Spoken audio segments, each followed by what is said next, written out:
Welcome back to the Movember challenge. It's day 4. We're fishing for mental health. And today I was lucky enough to go out and fish with my buddy Harvey Horne. We had a fun day on Bull Shoals Lake. Struggled a little in the morning, then Harvey mentioned something as soon as we found him was that we just had to find him. We did. Go find him. Yeah. But today, and for a while, I've been thinking a lot about how easy it is to look at someone doing what you want to do and think, man, they're lucky. I made a video on day 10 after I quit my 9 to 5 about the people that always say it must be nice, and how I really don't like those people because they just don't understand that everyone has sacrifices, everyone's gone through something, and what they don't see is behind the curtain. And people will say you're lucky to have the connections, you're lucky to have the right boat, the sponsors, the time, the talent, so on and so forth. But the older I get, the more I realize luck doesn't get you there. Effort, putting in the work, grinding, sleepless nights, making the connection, building relationships, that's what gets you to where you want to be.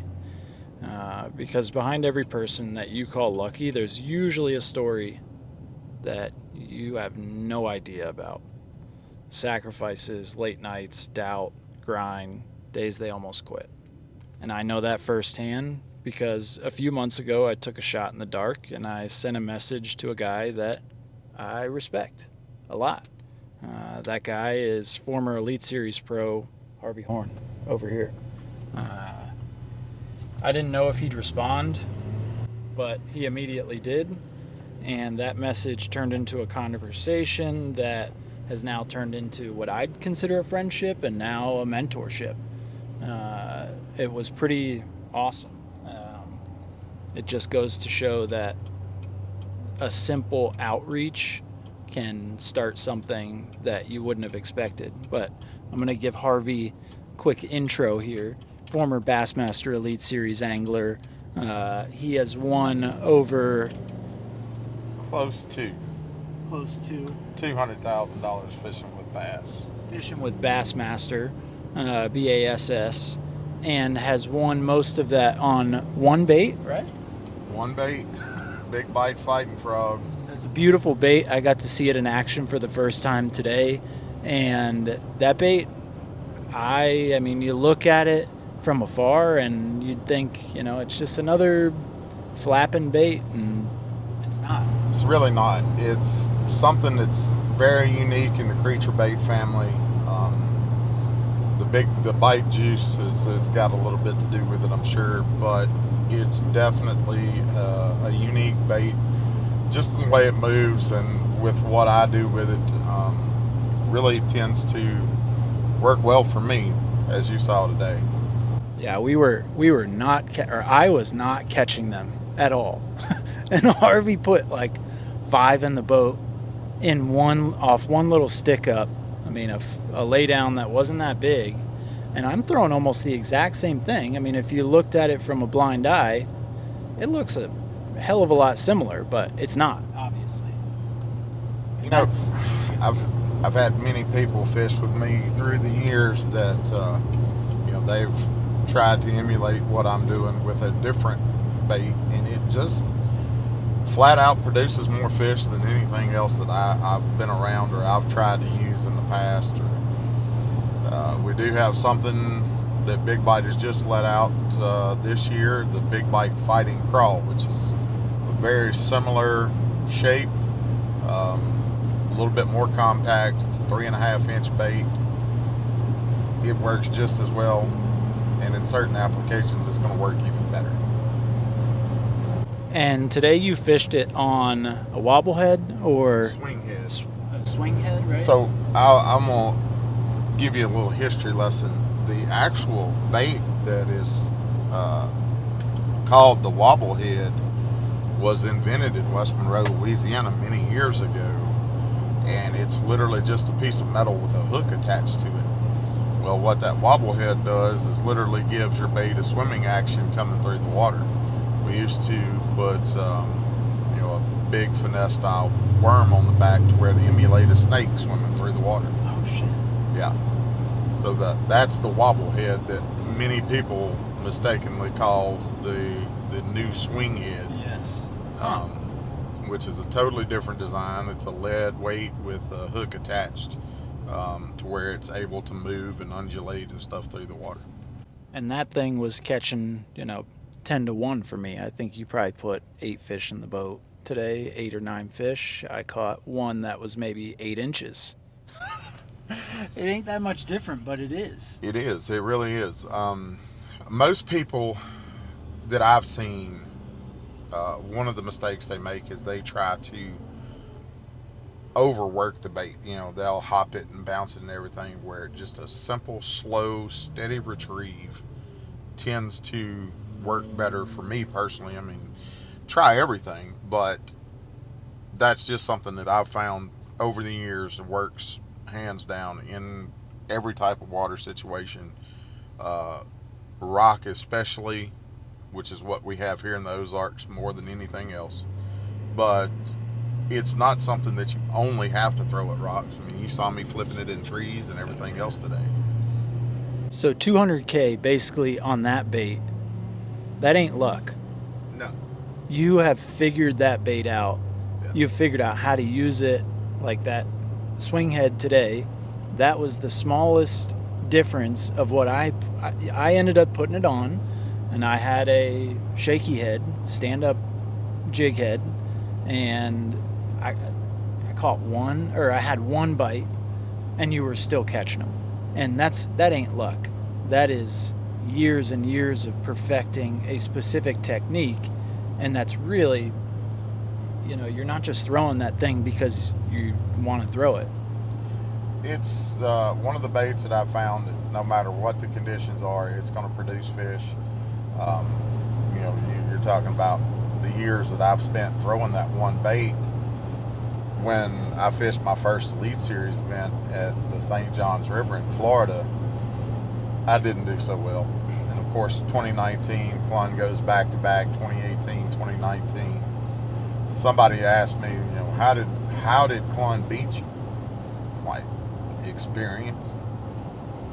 He's been fishing that river system since before I was born, probably. Yeah. And he figured out where the fish were going to spawn. I practiced in that same area that he won in, and all I caught was little bitty fish. Didn't think that they were ready yet. I felt like it was another week to 10 days before the females moved in. Well, it was 4 days before the females moved in, because I didn't go back there Thursday or Friday, and as everybody was able to watch Clun catch 2 9-pounders on the last day to win that tournament. So yeah, experience plays a big part in everything that we do. Yeah, and I think there is such thing as luck, obviously. I mean, we're tournament fishermen, but I think luck is usually the wrong word for it. There's a lot more descriptors and way more nuance to it of things like experience. I mean, we do get lucky to get a key bite that'll key us into how the fish want a bait presented. That part is luck, straight up, because we don't know how they're going to bite tomorrow. We just don't. That's not something that we're going to figure out while we're sleeping in our bed tonight. Whether it's changing the cadence that you're jerking a minnow or a jerk bait, or how fast you're retrieving your spinner bait. There's so many different things that can change hourly, daily, nightly, just that we do have to get lucky sometimes to figure out, okay, well, instead of throwing a 3/8 ounce spinnerbait today, maybe I need to be throwing a 1/4 ounce spinnerbait today. That part is luck, but it's the experience that gives us the ability to have those lucky moments that'll key us into the right bite a lot of times. Yeah, and I think you said something interesting, and I agree with that. Like, sometimes you get that lucky bite. You might not get a single other one in a specific area, but you use that information. That's the key that I'm tagging into here, is that, let's say we're in practice and you get that one big bite and you're Joe Schmo and you think, oh no, that was just luck. It's probably not going to happen again. Or you're Harvey or Kyle and you say, holy shit, I just figured something out. Now I'm going to do with that information something that will inform me winning that tournament. And I think that's the difference between general luck and how we started this off. Is you look at someone and say, I don't know, Easton Fothergill. We talked about him on the drive here. He's lucky, he's got parents that could pay for his boat. He's got live scope. He gets to fish every day, blah, blah, blah. It's like, okay, he took the opportunity. That's opportunity. That's not luck. That's experience. That's seizing the moment. That's staying committed. And those are all of the things that frustrate me with the word luck and how people describe people. And I think the Fothergill thing is something that you're probably a bit passionate about, because it's not cool to see anybody take down a winner, no matter how they won. Exactly. These young gentlemen that are out there, and some of the young ladies that are out there, they're putting work in that most people don't even have the opportunity to do, for one, or the sheer will to do it. Right. Getting up at 3 o'clock in the morning, getting the boat ready, leaving, driving 2 hours. Most folks just, 2 hours is too far to drive. I had too many drinks last night. Yeah. I have 2 tournaments coming up on Bull Shoals. One, I won't win back my gas money for driving over here today, plus driving over here Sunday, if I win the tournament. That's the club. That's the club tournament. Yep. But that's not why I do that. I fish that club tournament to give me more information for our state tournament, which is the following weekend. And Bull Shoals is one of those lakes that once I get dialed in, I can pretty well go catch them. Yeah, it seemed like you proved that today.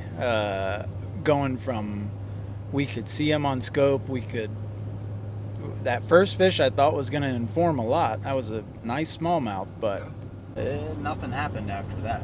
It was just one of those freak occurrences where we found the right type of stuff. We fished tons of that same stuff. They're just not there yet. Whether they're still out on the main lake or just moving in, I don't know.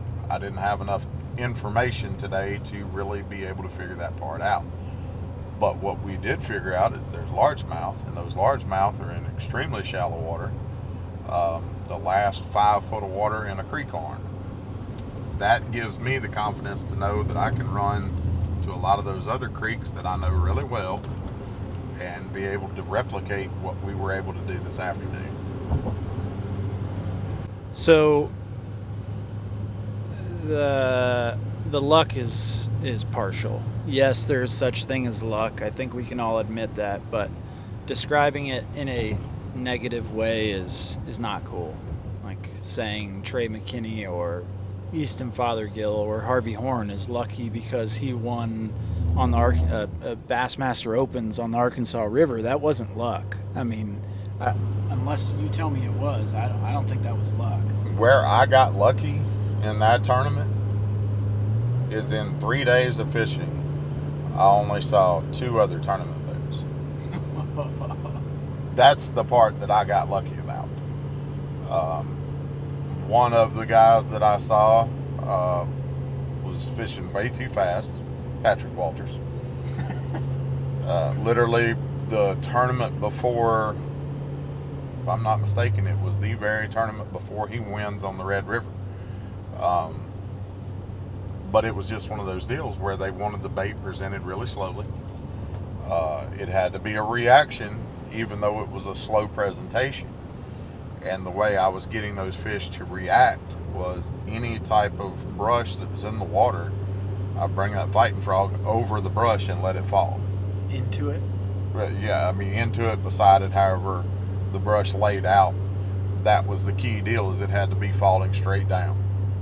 And that's the part that I figured out during day one of the tournament. I rolled into the first spot and caught a fish, moved into a little area that's kind of protected, and in 4 consecutive casts, I caught 4 consecutive keepers. I backed my boat out, and I'm fixing to run 30 miles away to try to replicate what I've just done. And I'm like, there's another spot like this right over here. Well, went into that area. Patrick came in behind me. Well, he went right, I went left. Neither one of us had caught a fish when we met in the middle. As soon as he turned and left, the very first stick that he had already cast to, I fired my fighting frog over there, pulled it over the stick, it fell, and I caught a 4-pounder. Huh. Maybe there's another one on that next stick. There was. Maybe there's another one on this next stick. There was. Well, 16 pounds is what I weighed in the first day, and 3 of the biggest fish that I caught were on little sticks that were in the same water that Patrick had just buzzed over with a spinnerbait. That ain't luck. No. That's capitalizing on opportunity. That's right. Had you found that spot in practice, or what was that location you were at? The first area that I caught the 5 keepers out of, I went up there in practice. I made 1 cast into it, ended up reeling a big fish back to the boat, shook her off. Like, well, if I can come in here and catch that 1 fish, I may have a shot at big bass. That was what was going through my mind at that time. Well, when I left that area, I went further north towards the dam and caught another spot that was like 3.5 pounds, and I'm like, okay, I know I've got the right bait in my hands 1,000%. I'm catching the right size fish. I just need to figure out how to catch 5 of them a day. And culling 3 times on the first day with 4-pounders pretty much sealed the deal where I was going to spend the next 2 days. And just literally by working my way through that water slowly and carefully and methodically, not missing any kind of little piece of cover that was in there, I was able to capitalize on it. Weighed in, I think, right at 53 pounds over 3 days. For 3 days. At 16, 17, and 18. Damn.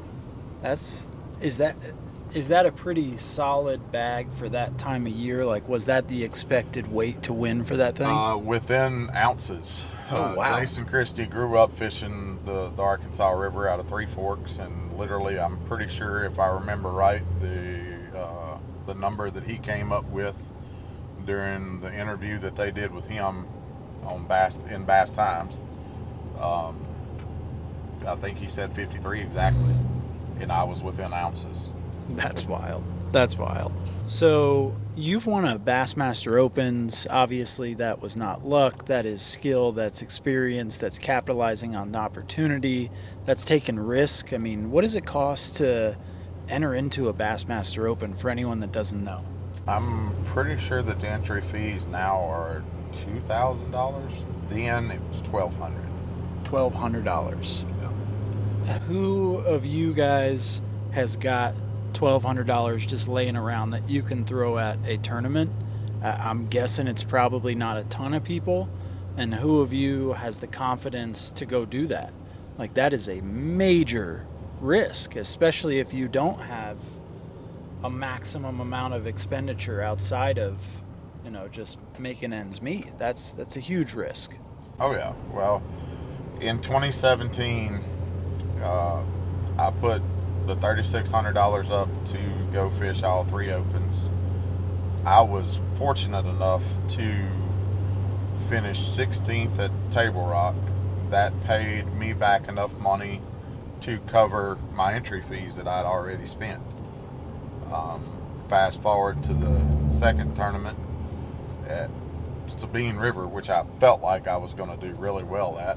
I didn't. finished 48th out of 100 and probably 40 or 50 boats. So go to Grand Lake, third tournament for that series for the Central Division, as it was called in those days. I finished 8th, and there's enough money left over for me to pay entry fees for the next year, so that's what I fished on in 2018. Got fortunate enough to win a tournament in 2018 that paid for my first year's entry fees into the Bassmaster Elite Series. So 2018, did you fish only the Centrals again? Yep. So that was it the same route again? No, Where'd you fish in 2018? 2018, we started the year at Ross Barnett. We went from Ross Barnett to the Arkansas River, then to the Red River. There was 4 tournaments that year. The 4th tournament was Logan Martin in Alabama. So you fish 4, you win 1, and where do you end up in AOI for 33rd. 33rd? And after the 4 tournaments. so what does that get you in 2018? What's the next step after 2018? Because they only took the top 5 places in AOY points, maybe 10, maybe the top 10 in AOY points to the Opens Championship that year. The only caveat to that was if you had won an Open, you automatically got a berth into the Opens Championship, which was here on Table Rock. Oh. So I'm chomping at the bit. I'm ready to go. It's Table Rock. I'm excited. I finished.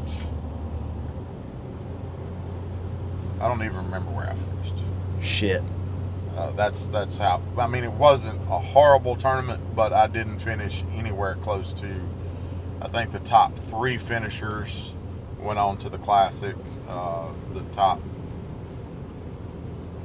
2 from each division in points got invited to the Elite Series. Well, because the Opens Championship was a points tournament,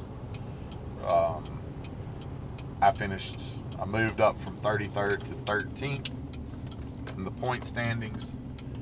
And of course, we all know 2018, the split, MLF, Bass, they went down the list in AOY points. And since I was 13th, enough guys in front of me didn't take the invitation that I was able to go sign up and join the Elite Series for 2019. So 2019 was your first year on the Elites, and there's a little luck involved in that then. So you said it's top 3 from each. Back then it was I think the top 3 from each division. And so they're basically giving everyone a call. Hey, do you want to go fish the Elites? And 10 other people in front of you said, no, I can't, or no, I don't want to. Yeah. And you made the tough decision, took the risk to go do it. I mean, talk about $3,600 in entry fees in 2018. What did 2019 look like for you? $45,000. $45,000. Yep. That is a brand new car, as Oprah would say, or a down payment on a house. Like, yeah, really good down payment on a house. Holy cow! So, again, that ain't luck that you got in there. It was great that the others didn't decide that they were going to go, because that allowed you to do it. But if you hadn't entered any tournaments, if you hadn't fronted the 3,600 in 2018 to fish those Opens, you hadn't won a Derby, you hadn't gone on to the championship, so on and so forth. Like, the list goes on. You'd have never gone to the Elites. Yeah. So 2019 comes, and that's your first year. And is that the first year after the split? Mm-hmm. Yep. So were there less people in total on the Elites? 75 in total. On the Elite Series. Interesting. What was the most memorable of all those tournaments in 2019? Getting my butt kicked by Rick Clun. I mean, that's kind of the highlight of my Elite Series was the first tournament. Clun comes out and kicks my butt. I'm like, he's as old as my mom, right? Yeah. And all you can do is just sit back and appreciate the at that time he had been, let's see, that's what are we in, 2025, so that was 6 years ago. So he was 44 or something like that. I was 44, and his 44th year on the elites. Pretty much, somewhere along those lines. And what do? Just take the butt kicking and move on to the next one. So, first year best experience or most memorable experience was a Clun good old-fashioned ass kicking, yeah. Which I'm sure that anyone that's fished against Clun at least once has gotten a good old-fashioned ass kicking from him before. Yeah, I mean, I was able to, he was there. He fished against me in 2018 when I won at the Arkansas River. Oh, nice. So I had already provided him with one, and he just kind of returned the favor. But to me, bass fishing is never a competition against the guy in another boat. I'm competing against the fish, which is a wild animal. Nobody else competes against something that's wild. Cowboys, they go out and compete against a bull that's been raised in a pen. Yeah, you could make the argument there that they are wild, but they're not. Yeah, that's like a stock trout. They basically eat pellets and they're super easy to catch, but a bass is a wild fish. Yeah, I mean, we can see them now, which is something that we haven't been able to do for very long. But we still cannot say, okay, I'm going to throw this particular bait and make that fish eat it. Saw that about 180 times today. Quite a bit. The only one that really decided, hey, I'm fixing to eat your bait and you can't get it away from me, was the big striper that I caught. What about the one while I was sleeping? The one while you were sleeping was pretty interesting because it was in a peculiar place for a largemouth to be. But you never know. Do you expect that to be a smallmouth up there or a spot? I expect it. I do know that there are largemouth that live in that area. Sure. Because that friend of mine that told me about the particular place we were at, that's mainly what he does catch there. But I was more expecting to see a spotted bass, especially of that size. It's almost 4-pounders. That was a good fish. I'm like, man, if that's what lives here, maybe it's worth spending some more time up here. But to me, it's just not worth that run when I can go catch that size fish in places that are closer to takeoff. That makes sense. I mean, it's all about decisions at the end of the day. So 2019, you fished the elites. Did you fish the elites again in 2020? Yes, 2020 and 2021. So you fished 19, 20, 21. So 2020, COVID happened. Yeah. How was it fishing a professional national tournament series during COVID? An absolute pain in the rear end. And why? Well, we had certain cities that wouldn't let us come in.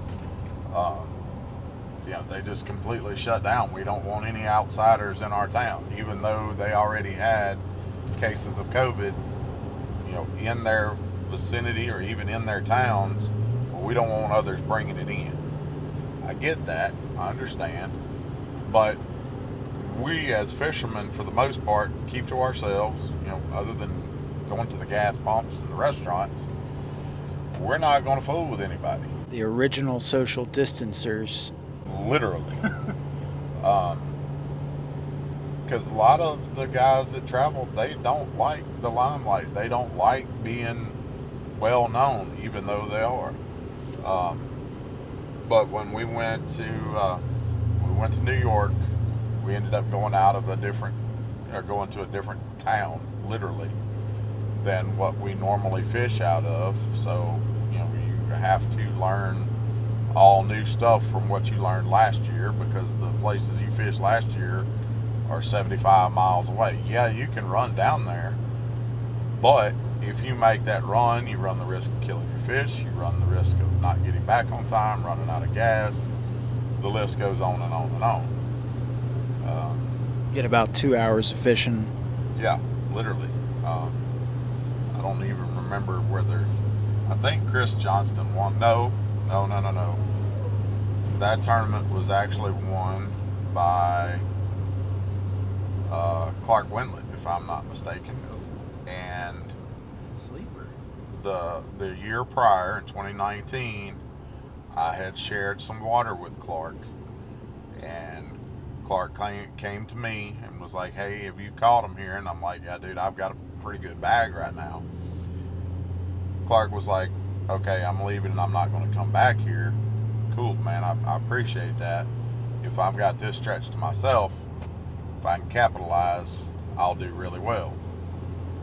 And fast forward to 2020, one of the areas that I practiced in, on day 2, I run to that spot and I look and there's Clark. Well, I didn't even have the conversation. I just turned my boat around and left. Instead of wasting my breath telling him, "Hey, I'm not going to fish here," I just left. That's pretty spicy that he chose to fish it, though. Well, no, it wasn't the same area. It's a completely different area of the river. Okay. We're over 80 miles from where we had fished together in the previous year. But he went on to win AOI that year. That's cool. So, it's little things like that we really don't talk about, because you just do it. You don't, I'm going to go in there and fish just because he's there. No, I don't do that. If that's an area that you're there before I'm there, it's all yours, dude. I'm going to go somewhere else. I may not have anywhere as good as that spot, but because you're already there, I'm going somewhere else. Yeah, that's respect. It's what it's supposed to be, even though Clark had been around for 400 years at that point, seems like, because I remember watching him when I was younger. I wouldn't say a little kid, but when I was younger, I was watching him fish the FLW Tour and do well. I had a lot of respect for the guy, especially after what he had done for me in 2019. So 2020, strange year. I can't imagine having to travel the country. For me personally, we moved from California to Virginia in October of 2020, and it was weird. We're traveling, hanging out in these bigger cities, stopped in Lake Tahoe, stopped in Bozeman, Montana, stopped in Michigan, each for like a week along our drive. And every time it was like, it just doesn't feel right. You feel out of place being in an area where people don't necessarily want you there. So I can't imagine that being your job. Like, this is my work, Yep. And these people don't want me there. Oh, yeah. We very seldom would run into anything like that other than 2020. Yeah. There are places out there that they don't want tournament anglers around. We happen to live very near one.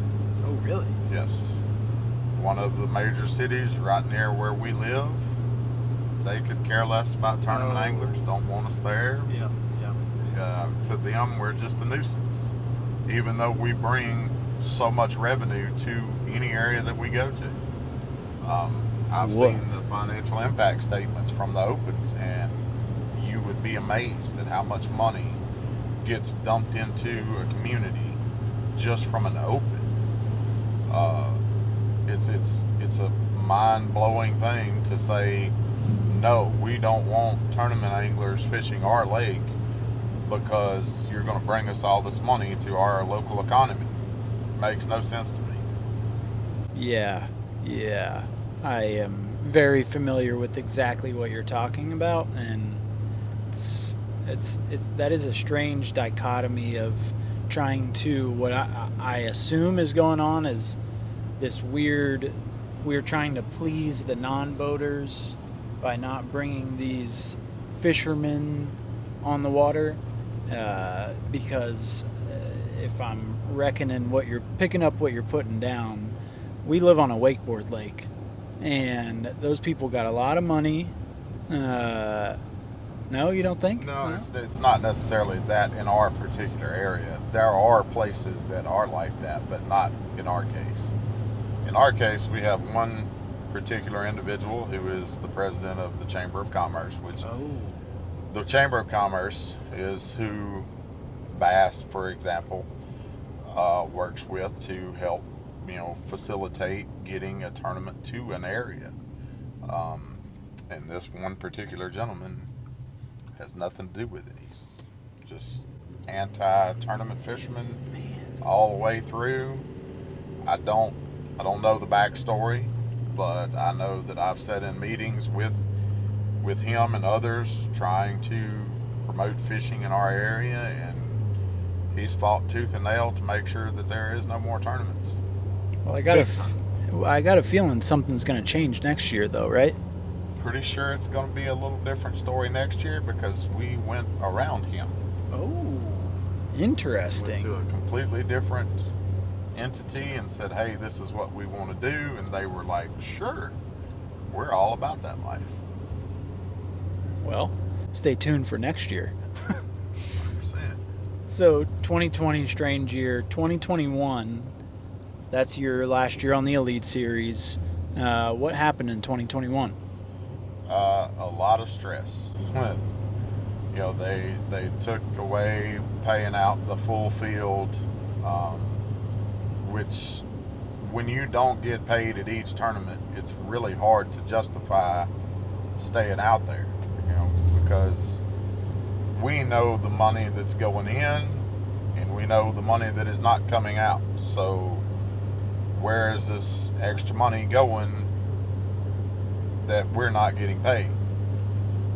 And as what they want to say is a professional athlete, professional angler, athlete, however you want to say it, you really should get paid at each tournament. That's the way I look at it. If you're showing up there to entertain the public, because that's what we are now, is entertainers, whether it be social media, whether it be on TV, live streaming, YouTube, whatever, you are an entertainer. That's what you have become. You're no longer a professional angler.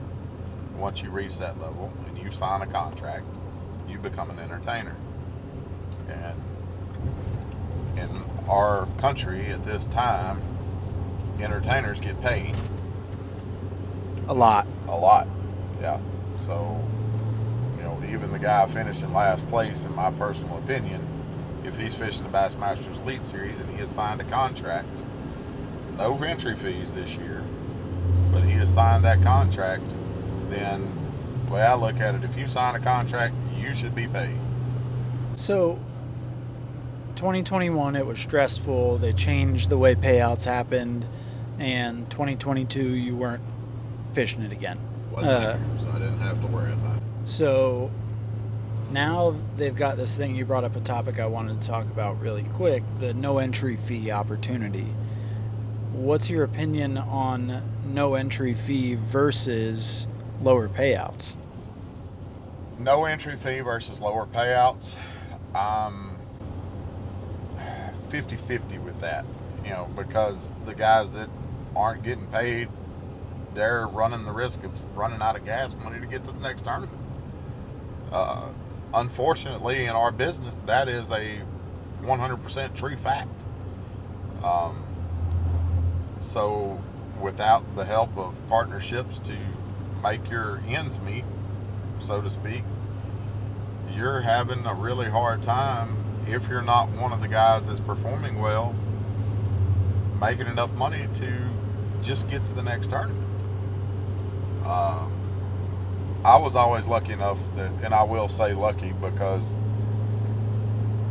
I have a wife that provides all of our income for our home, our family. I haven't had to have a 9-to-5 job or a 7-to-3 job, or however you want to say it, in a very long time. That way, yes, I am lucky. Do I still work when I need to? If need be, I go to work tomorrow. I don't know what the hell I'd be doing, but I can do something. Yeah, but you chose your wife. You were a smart person in selecting, just like any of us can. For me, my wife is, I wouldn't say the breadwinner. Well, she is now because I quit my job and am trying to chase a dream. I'm not really making a whole lot of money, but like she's made a lot more than I have my entire career, our entire relationship. But part of why I am so attracted to her is because she is super freaking smart. She is badass when it comes. She's a designer at Walmart. We walked into a Walmart the other day and she goes, "Oh, that's a tool that I have a patent on." Like, when were you gonna tell me that? It's like, it's not a big deal. But I mean, it's just like you're saying. Your wife is a breadwinner. You're calling it lucky, but also, like, you made the decision to select that person, and I think that's again. She roped me into it a little bit. Well, You know, I just said yes. but at the end of the day, life is a sequence of decisions that you make. You make good ones, you make bad ones. If you make bad ones and don't learn from them more than once, you're a dummy. I mean, come on now. So 2021, 2022 comes, and you're no longer on the Elite Series, but you had 3 years fishing the highest tier of bass fishing, period. Did you ever expect in your entire life that that was going to happen? Yes and no. I've always known since the early 90s that I had the passion to drive myself to be able to get there. No, because it's a shot that, you get 1 or 2 chances at, and that's really all you're going to get. Could I get more? You never know what next year is going to bring. And I say next year because I didn't qualify for the Bass Nation National Championship this year. I didn't fish enough opens this year to qualify for the EQ tournaments. So this year's kind of out. So next year, who knows what could happen. We have a tournament coming up next week on Bull Shoals. High enough finish, I'll go to the national championship. Finish in first place at the national level. You get an Elite Series berth, you get a Classic berth, and I'm right back in it. 0 entry fees. With 0 entry fees.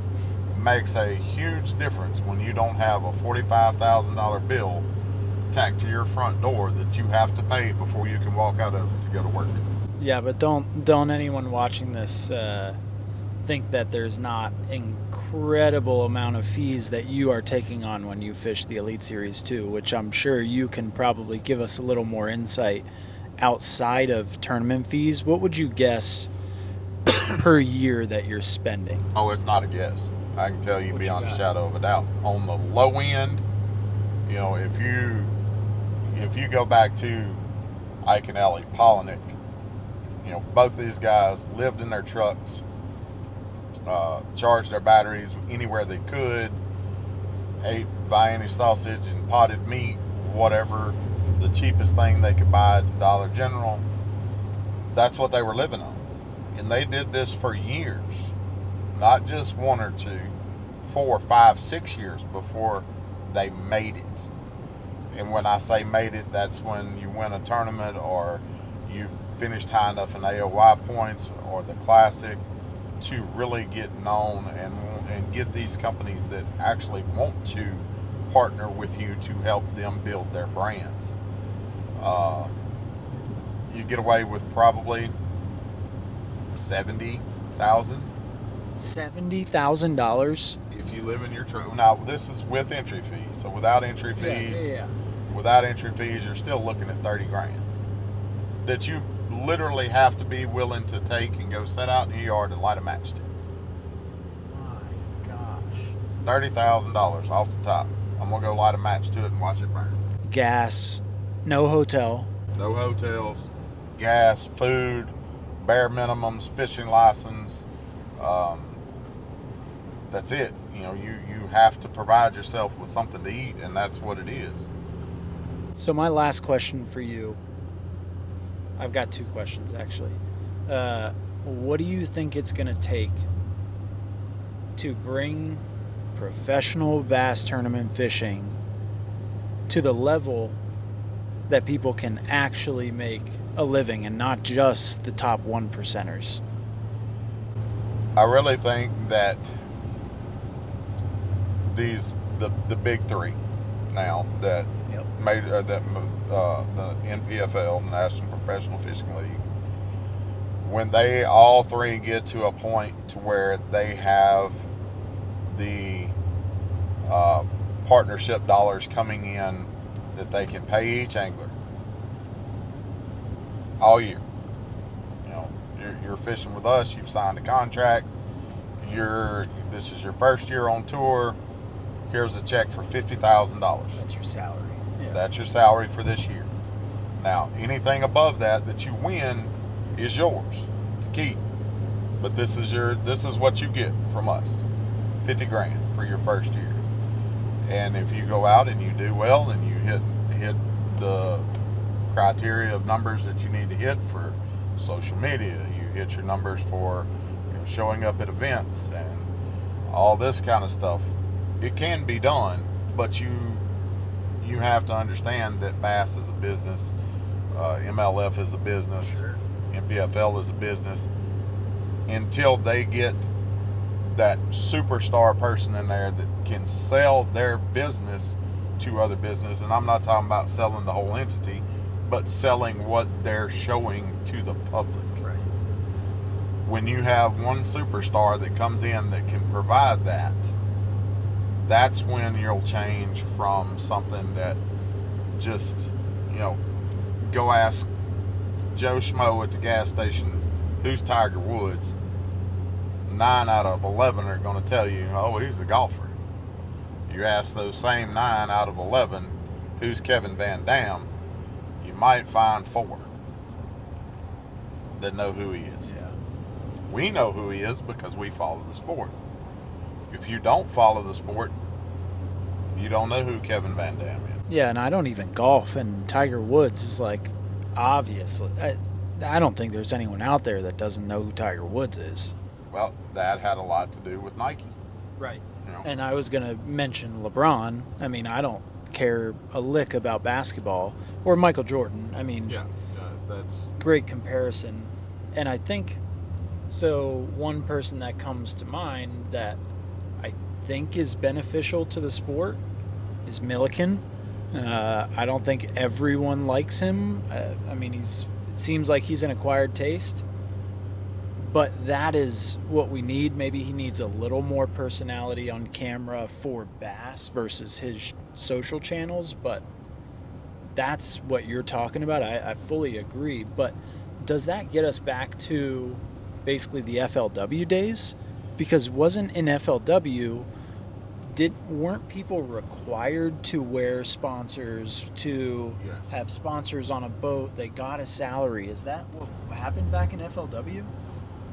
That may be the direction we need to go in. Yeah. I mean, FLW was the only entity that went out and actually worked for the anglers and helped the anglers gain those partnerships to where they would have enough money to make it through the year. And that's something that Bass has never done, to my knowledge. They may have done it in the past, but they do not do it now, unless you're one of the big names, of course. Polinick, Iaconelli, Christie, somebody like that. Yeah, they'll probably go to bat for you. But a guy like me, no. But if you bring us a big sponsor, we'll give you a cut of it. Convenient. So back to the FLW, I think that's interesting, and it's very much similar to how most, if you look at any professional sport, we've got the Super Bowl, just NFL in general. How do you think that these guys get paid millions and millions and millions? It's because the NFL makes a metric shit ton of money from eyeballs of the viewer, and they monetize that through sponsorships. And that's just not at the scale with bass fishing. So I definitely agree there's got to be some change on the brand side, brand being Bass, MLF, NPFL, whoever it is that ends up finding the golden ticket. But I think also, like you mentioned, there's a lot to be said about these personalities, which AKA are the entertainers, AKA the anglers. Like, these guys have got to promote the sport. They've got to make it so that people want to watch them fish. But not only fish, they want to watch them do their everyday thing. Like, Yep. be a real personality. I was just Maddie. Oh, dude, so fun. Perfect example of somebody who does not give two damns about what other people think about him. All he wants to do is go catch bass and live his life in his double wide. You know, Shit cracks me up. and I applaud the guy. You know, been a fan since he won a Cherokee. Little is known about prior to him winning a Cherokee, but I know for a fact that the dude fished a tournament and wore the same pair of jeans 4 straight days. It was pretty rough. You know, when the co-angler says, "Hey, dude, if you need some pants, I'll go down here to the store and buy you some jeans." You know, that's kind of a key to know that it's time for some new wardrobe. Some new drawers. Yeah. I mean, I don't know about the drawers. We didn't. The conversation never went quite that far, but I know the jeans he had on could probably stand up on their own. But that's similar. I mean, it's interesting. We could name a lot of people that have personality, but maybe it's even Bass's fault that they're not utilizing those people to their fullest extent. I don't know. But I think there's a lot to go. I think what we're probably going to have to do is go to, full contact fishing. Where. What are we talking about? Gloves? Yeah, no, bare knuckles, baby. Oh, shit. Just let the guys go out there and duke it out before the tournament starts. You got that time period where everybody's on the water, and make it a pay-per-view to where you see Steve Kennedy against Ike and Ellie. Oh boy! For round 1 on the first day before takeoff. Ike might be carrying a black eye. Kennedy's gonna have some bite marks on his knee or something, but something like that would really get our numbers up. And put more money into the sport because it's pay-per-view. Yeah, I think a huge issue as well is that it's only guys like you and I and maybe a couple 100,000 people in this entire country of 330 million that want to watch 8 hours of fishing for 4 days straight.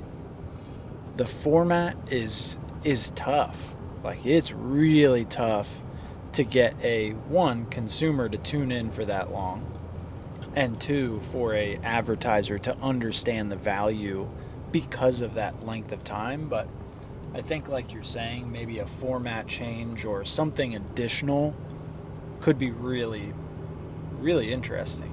I mean, I really like the head-to-head competition, and I wish that there was some way that instead of dropping the full field, drop 25 on the lake one day and 25 on a different lake the next day, you break it down to where, or 50 and 50, whatever the number is now. Yeah.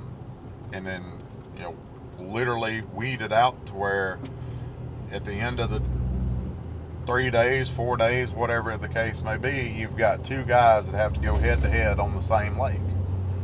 Change it up. Do something a little bit different. Make it more interesting for the viewer. Ultimate match fishing. That's a thing that used to be. I don't know if you ever saw it, but I did not. there was 2 guys in the same boat. The guy in the back of the boat could not cast past the console, and they get 2 hours in periods. 2 hours in the front of the boat, 2 hours in the back of the boat. And say you're leading after the third period and it's your time to be the boat driver, you can go set the boat out in the middle of the lake and be done. You know, that's just the way it worked. 100 feet of water, they ain't gonna catch shit. You know, you're just done because you're not going to catch anything. But that was something that made people actually want to see what would happen, because we weren't watching Bass Track all day. We weren't looking to see, you know, if I caught 8 pounds or 18 pounds.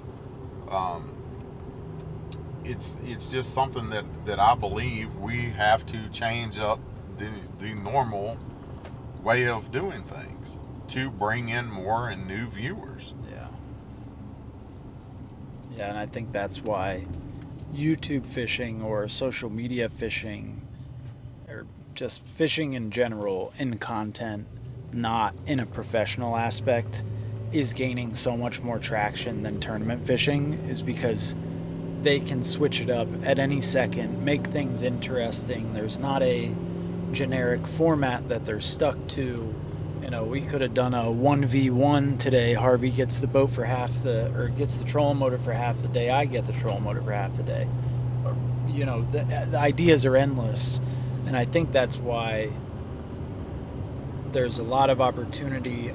And this is what I saw when I quit my job, for things that people can relate to versus a pro fisherman.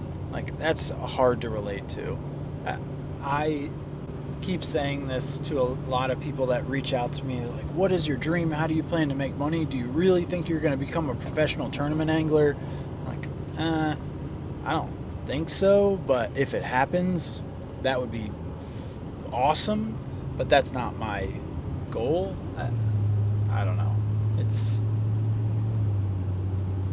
I think that there's a lot of eyeballs, there's a lot of attention for things that people can relate to, and that is the more content side versus the tournament competition side. So I think we know, and it's not just you and I think everyone knows, bass tournament fishing has got a long way to go until it is the NFL or NBA, and I don't expect it'll ever be there, but I would love to see it continue to prosper, get better, and not just see the content creator or the influencer fisherman continue to grow. I personally love creating content, but I also love fishing bass tournaments, and I want to see the people that have a dream to fish for a living as it relates to tournament fishing. I want to see them be successful and not struggle and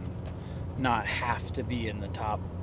You know, it's probably less than 1% that are making over 6 figures, actually clearing 6 figures. Oh, 100%.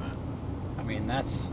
I would say it's like 0.07 of the 500 total tournament anglers on MPFL, MLF, and Bass. So, interesting, I think. Long way to go. I want to wrap this thing up with one last question for you.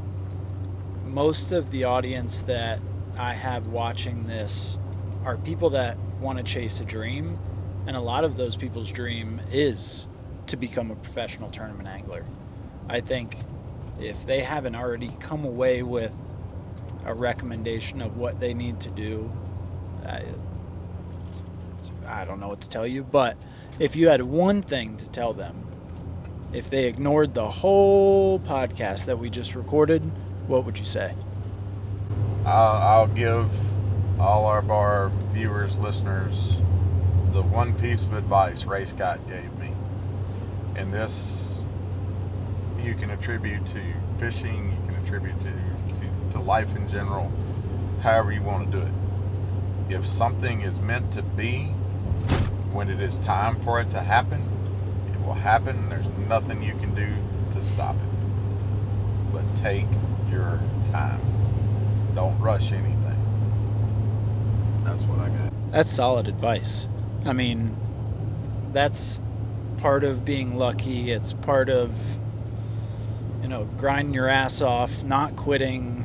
And that's a lot of what I'm talking about in this Movember journey, is a lot of this mindset stuff. And I'm sure that Harvey would agree with this, but 99% of tournament bass fishing, I would guess, is less about skill and more about mindset and the information that you gather and how you use it, and not getting spun out and gathering a good game plan. But you can't do any of that shit if you are already got negative self-talk before you come into the thing. You think everyone's going to beat you. You don't even think you have any chance to win it, so on and so forth. So I really appreciate you joining me today, Harvey, on this. And I had a great time today on the boat. Even got to take, I don't even know how long that was, maybe a 2-hour nap in the passenger seat. About an Hour nap in the passenger seat. I've been grinding. This is day 4 of the Movember challenge, and basically every day I'm going to sleep around 1 a.m. trying to get you guys the YouTube video, the podcast, keep posting on social, raising funds for Movember through the Fishing for a Living, or Fishing for Mental Health fundraiser. And if you guys wouldn't mind, go check out the fundraiser.